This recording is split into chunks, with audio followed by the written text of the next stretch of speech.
de manhã e à noite, em direito, de manhã à noite, serviço social. Eu lembro que tem um semestre que eu tinha em torno de 500 alunos.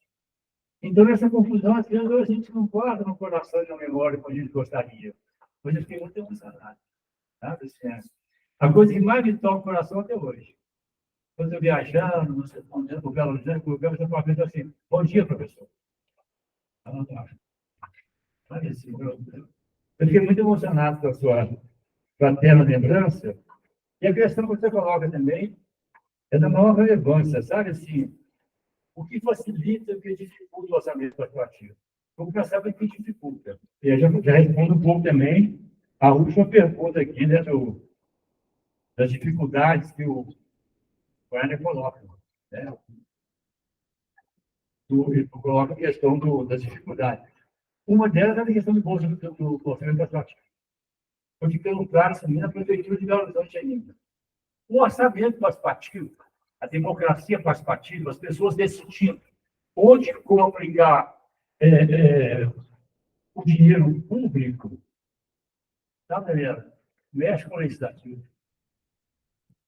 O dinheiro é uma coisa muito importante na vida, para o bem e para o mal. Né? Nós estamos vendo em Brasília, né? O orçamento secreto. Tá? Então, o orçamento é, historicamente, uma prerrogativa do Poder Legislativo. O orçamento municipal, as câmaras municipais. Estadual, as assembleias legislativas. Nacional, o Congresso Nacional. Né? Especialmente a Câmara dos Deputados. Então, mexer nesse território foi pelo lado de que mexia. Então, exige aí um acerto. Em Belo Horizonte, a gente conseguia avançar, porque as pessoas, aqui no municipal só, pessoas do orçamento participativo ocupavam a Câmara, democraticamente, de forma não violenta, mas era uma pressão muito forte. Os vereadores são muito sensíveis a essas pressões que vêm das bases. Né? Mas o grande problema é esse. O orçamento participativo implica no executivo também.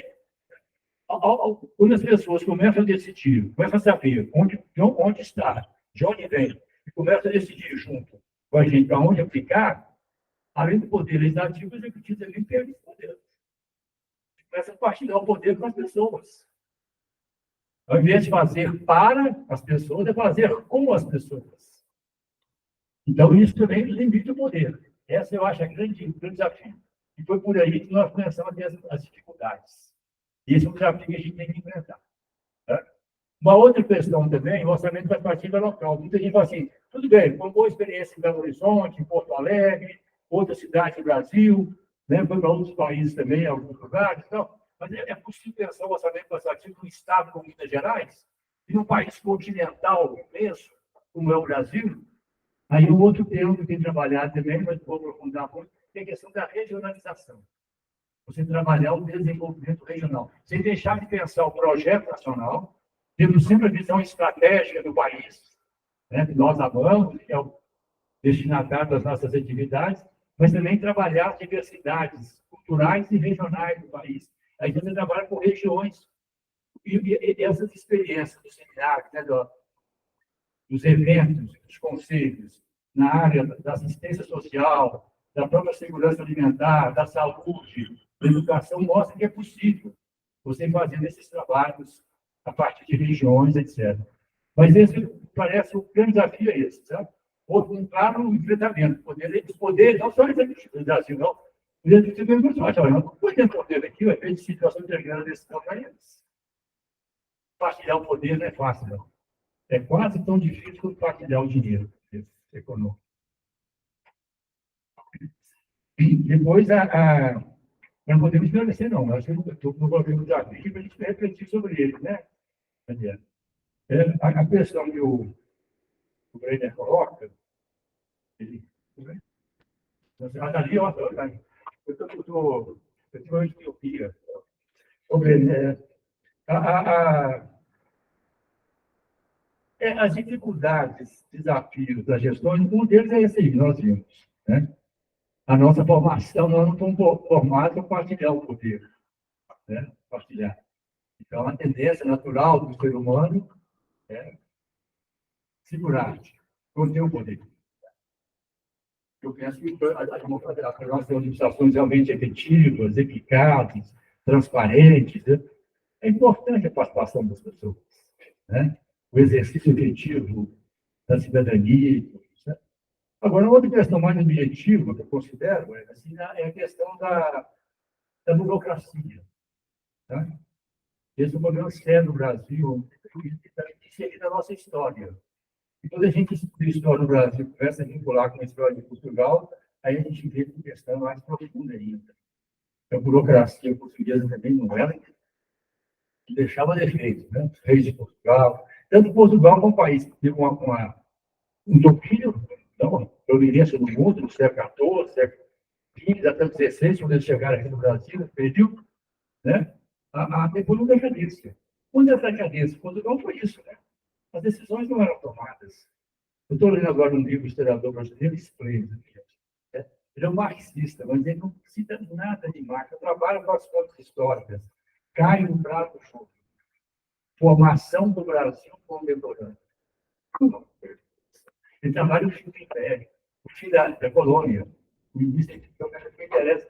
É muito isso, sabe? Assim, a pessoa que critica assim, a burocracia portuguesa, as dificuldades, um passar para o outro, passar para o outro. Então, nós temos a inversão da burocracia.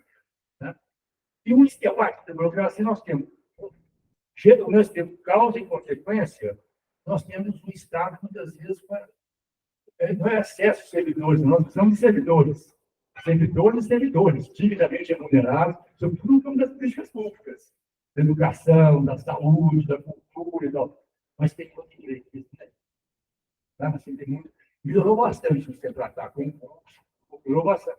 Mas você pega a história do Brasil no passado, sobretudo, os filhos sempre eram empregados. Sabe assim, né? Cargo não deu certo na vida, meu filho. Eu posso vem cá, cargo aqui. Deputado aí, pode dar uma aula. Sabe assim?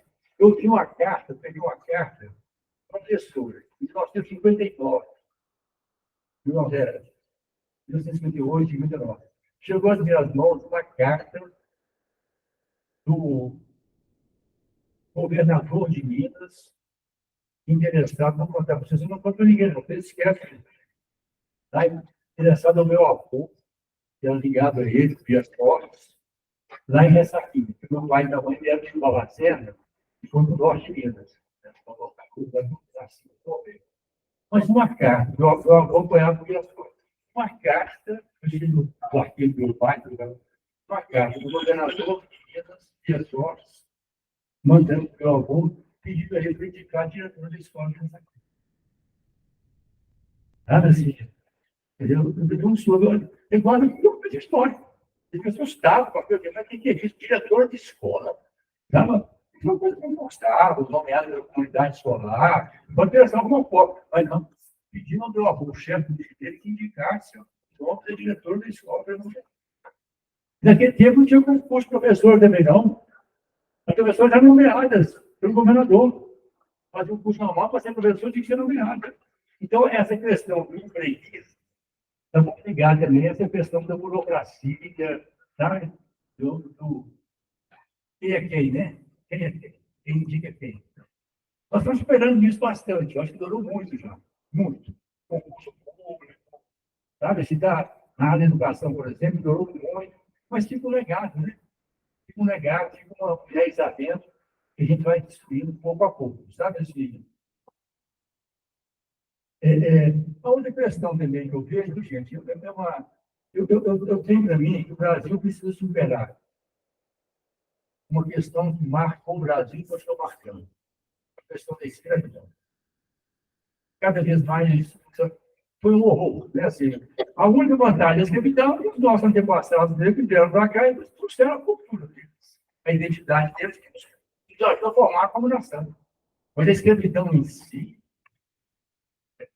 aceitável, por vista ético, humano, social. Agora, a escravidão não foi sozinha, não. A escravidão criou uma cultura em torno, além da escravidão em si, o Joaquim Nabuco fala isso na minha formação dele. A escravidão vai acompanhar o Brasil por muitos anos. Sabe?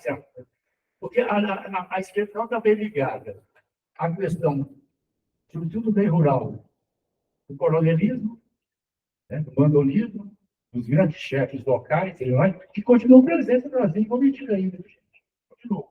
O colonialismo, o patriarcado, no linguagem mais direta, o machismo, né? No detrimento dos direitos das mulheres. Você tem domínio local, regional, a ausência do Estado. Domínio local, regional, colonialismo, condonismo, o patriarcado, a grande propriedade rural e a questão da escravidão. O Brasil apoia a escravidão, mas não assegura nenhum direito aos nossos antepassados escravos. Fica abolida a escravidão no Brasil. Vire-se como puder. Tem que ter sendo colocado em políticas públicas, acolhimento, educação, saúde, nada. Ao mesmo tempo que não desdobrou o processo emancipatório em direitos relacionados com a dignidade, com a cidadania, com os direitos políticos, sociais, econômicos, culturais, ao mesmo tempo também garantiu os demais. Prevalece o patriarcado. Com todas as boas leis que nós tivemos aí, Maria da Penha, etc., a violência do Estado, as televisões, de justiça, a sua mulher, pela Brasil da mulher, isso é inaceitável. Inaceitável. Sabe? Isso é uma coisa ainda. E ligar também com essa terra.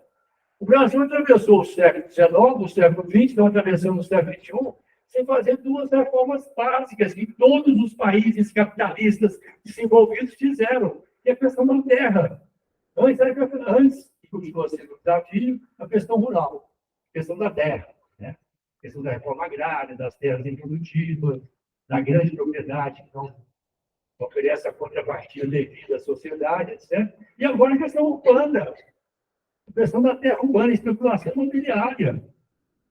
As nossas cidades estão ficando inviáveis, sobretudo as grandes cidades. Belo Horizonte está dando dó. É difícil. Quando chove um pouquinho mais, fica tragédia mesmo. A água não tem mais correr, não. Além do asfalto, o cimento, esgoto entupido e tudo mais, os prédios encavalados entre eles, dificultando, inclusive, a ventilação. Eu estava andando em Belo Horizonte, estão construindo uns prédios. Vocês não vão fazer isso, né? A gente quer que todo mundo more com dignidade e tal, mas é um processo. Não tem limite. Em São Paulo, por exemplo, eu acabaram com toda a legislação. Ela pode construir como e quando quiser, e onde quiser. Nós fizemos uma lei de uso e ocupação do solo em Belo Horizonte, vereador, prefeito. O esforço é permanente para acabar, para mudar. Belo Horizonte é um bairro histórico, bonito, a gente conhece Belo Horizonte, sabe que é o bairro Santa Teresa, que é mais preservado historicamente. Meu filho é vereador em Belo Horizonte, e fala comigo, pelo dia tem gente lá pressionando a gente para mudar a legislação e possibilitar grandes construções de satélites. A parte histórica, cultural, etc. Então, acho que ele está tão cansado. Ele está me lembrando que tem que ser mais. Pois então é isso, sabe? A gente tem muitas dificuldades, sabe? Muitas. Assim, a gente tem que. Então, o governo essas questões históricas ligadas à burocracia, à concentração da renda, da propriedade, né? O legado, entre aspas, o legado trágico, né? da escravidão. Depois, finalmente, o Getúlio, né? Para eu colocar um pouco mais assim, na importância do Bolsa Família, do Bolsa dos Pais. Ô, gente, o Bolsa Família, foi uma experiência exitosa, graças a Deus. Quando eu me disse uma maravilha, foi uma experiência inesquecível. Eu fui conhecendo o Brasil inteirinho. Visitei todos os estados do Brasil. Sempre bem, mais de uma vez, todos os estados, né? Ia para a zona rural, cidade do interior, a periferia das grandes cidades, né? Para acompanhar as políticas por trás do Bolsa Família, tinha os restaurantes populares, cozinhas comunitárias, bancos de alimentos, os centros de referência da assistência social, os CRAS. Agora, o Bolsa Família nasce, já integrado com duas políticas públicas do Ministério. As políticas públicas da assistência social, especialmente através dos CRAS, dos Centros de Referência da Assistência Social, e com as políticas de segurança alimentar. E, indiretamente, também vinculado com mais duas estratégias, educação e saúde, porque era condicionalidade. As famílias eram obrigadas a ter as suas crianças, depois adolescentes, jovens, educação, e a ter os cuidados básicos com a saúde. E a gente começou a conversar com as famílias, olha, se o Estado cobra de vocês, né, que tem seus filhos na escola, que tem os cuidados com a saúde, Você também tem que cobrar do Estado que garanta escolas públicas de boa qualidade e espaços de saúde, postos de saúde, hospitais de boa qualidade, acessíveis e próximos a vocês também. Você cumprir as condicionalidades que o Estado exige, o Estado tem que garantir que exige. Né? E essas condicionalidades podem ser bem cumpridas, exigir escola. Então, também começou a nascer uma referência instigante, né, com a educação, com a saúde. E é aquilo que eu coloquei na minha exposição. Eu penso que as políticas públicas têm a marca própria, cada uma delas, coloquei a educação como uma referência, mas as políticas públicas convergem, que é promover a vida, promover o bem comum, promover a justiça, dar às nossas crianças, aos nossos jovens, sem excluir ninguém, os mesmos direitos e oportunidades. Então, eu penso que essa foi a grande oportunidade, nasceu com essa dimensão. E ele foi ganhando dimensão também, quando as pessoas mais conservadoras foram percebendo o impacto econômico positivo. As vilas, favelas, moradias mais coisas, as pessoas começaram a montar na somentinha, os pobres começaram a comprar. As famílias pobres começaram a comprar. Né? Coisas básicas para a vida, né? Alimentação, vestuário, material escolar. E como o outro começou a atender um grande de famílias do Brasil afora, começou a surgir claramente um impacto positivo nas regiões rurais e urbanas mais empobrecidas do Brasil. Né? Então, também tem essa dimensão. Né? O crescimento econômico que nós queremos, ele não se faz só com o crescimento econômico. Né? O desenvolvimento social também é fundamental para nós promovermos um desenvolvimento econômico digno, sustentável, né? Que atenda realmente as pessoas. Bom, gente, me tempo concluindo, então, aqui, o Getúlio coloca em questão dele do próximo passo. Né? Eu defendo isso. Eu acho que nós estamos tendo um momento importante no Brasil, né? Daí eu insisto com a juventude aqui presente, se interessem pela política, exerçam os seus direitos e deveres de cidadania, porque a polícia vem contra a gente. Se a gente não se interessa, tem um problema. Tem o problema da segurança, da violência, da educação, falta de vagas nas escolas públicas. É importante a gente se interessar. E, nesse sentido, eu acho que o próximo passo do Brasil, nós avançarmos, a gente precisa da participação das pessoas. Nós lançamos em Brasília, eu quero andar por aí cada vez mais, a frente parlamentar em defesa da soberania nacional. E para nós, um país soberano é um país que cuida, em primeiro lugar, da sua gente, garantindo os direitos básicos, garantindo a todas e todos, né, o acesso a essas políticas públicas que nós mencionamos aqui. Sabe assim? Então, essa questão da soberania é uma questão muito ligada ao projeto nacional brasileiro. Eu tenho para mim, gente, que o Brasil é um país independente em certos aspectos. Nós construímos a nossa independência política. Nós conquistamos há 100 anos depois da independência, e 100 anos atrás, há um século, nós conquistamos a nossa independência cultural. Eu estou convencido que a semana... Eu conversava com o prefeito hoje, o Oswaldo, um pouco sobre isso, exatamente. Nós fomos colegas, né, na Academia Mineira de Letras. Eu estava falando exatamente, lembrando que agora fez um século que o Mário de Andrade, Tarcísio do Amaral andaram por Minas Gerais, inclusive por Ouro Preto, 1924. Então, teve isso em 1922, com a Semana da Arte Moderna, o Brasil começa a firmar a sua independência. Na música, na literatura, nas artes plásticas, na pintura, né? Depois veio o cinema novo, o teatro. Mas nós não somos ainda, na minha leitura, nos meus estudos, um país economicamente independente. Não somos. Nós dependemos dos outros. Investe no Brasil, vem aí no Brasil. Nós estamos precisando de investimento. Eu li na minha juventude um livro de um grande brasileiro, Barbosa Lima Sobrinho. O pessoal já ouviu nesse nome. Ele viveu bastante, gente. Até que a gente aprendeu a viver com ele. Ele viveu 103 anos. Lúcido. Ele morreu, 3 ou 4 dias depois, saiu um artigo dele do Jornal do Brasil. Ele tinha mandado, aos 103 anos, ele sentiu um mal-estar. Figura de pirata, nacionalista. Ele escreveu um livro chamado Japão. O capital se faz em casa. Claro que vamos poder fechar as portas do Brasil, não. E temos investimento para cá. Mas nós temos aí ainda a questão do desenvolvimento regional. Nós temos um monte de aliado brasileiro também. estimular a economia solidária, o cooperativismo, as iniciativas locais, regionais. Esse negócio de fazer o empresariado, que está agora na moda aí, Empreendedorismo. empreendedorismo, isso tem que ser colocado no contexto mais amplo, do projeto de país. Empreendedorismo, gente, é um pouco initivo isso aí, sabe? Eu já fiz lá em Cocaíba, em alguns lugares. Pequeno empreendedor vai empreendendo. Se não tiver a proteção do Estado, se o negócio dele começar a funcionar e dar lucro, os ricos chegam e todo mundo. Estou vendo aqui que tem gente pensando aí.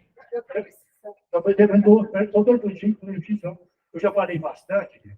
Toda vez que tem um encontro, a gente acha que vai resolver os problemas. Vamos conversar. Eu acho que nós refletimos aqui hoje. Eu passei para vocês o melhor que eu pude. Ouvi com atenção também a colaboração de vocês. A nossa comunicação pode continuar. Se vocês acharam razoável, me chame de novo que eu venho. A questão da soberania, por exemplo, é um tema que me toca muito. Mas não deixando as pessoas saírem. Então, ela acaba com si mesma. A nossa leitura é essa aí. E aí a autoridade nós vamos estar aqui. Então, eu terminar de encerrar a sessão.